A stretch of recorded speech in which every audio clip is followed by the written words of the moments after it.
ప్రతిష్ట కార్యక్రమంలోకి వెళ్తుంది, చరిత్రలో నిలబడుతుంది. ఇలాంటి మహదవకాశాన్ని అందరూ వినియోగించుకోండి. ఎవరన్నా రాసి ఆలస్యమైనా కూడా ఈ సమయంలో ఇవ్వచ్చు.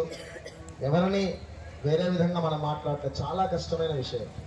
ఆ ప్రతిష్టలో 3 రోజుల్లో ఈ 2వ రోజు సాయంత్రం చేసే ఈ కార్యక్రమం చాలా ముఖ్యమైనటువంటిది.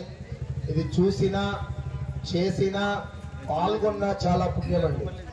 పూర్తి ప్రాణం ఇప్పుడే పోయబోతున్నాం.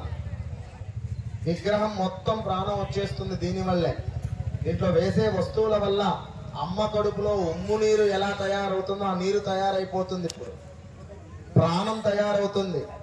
ఇట్లే పెద్ద మనుషులు అడిగారు నన్ను, గురువు గారు ఒక్క మాట దాత్పల్లి వాళ్ళకి మాకు ఒక్క మాట చెప్పచ్చు కదా, మీరు మట్టి కుండలు మట్టి గురుగులు తెప్పించారు, ఒక్క మాట చెప్పుంటే వెండి గురుగులు బంగారు కుండలు తెచ్చేవాళ్ళం అన్నారు. ఇప్పుడే సంతోషం. దాత్పల్లి దానికి కూడా వెనకాడదు. ఒక మాట చెప్పుంటే నిజంగానే ఇవన్నీ బంగారు కుండలు ఉండేవి.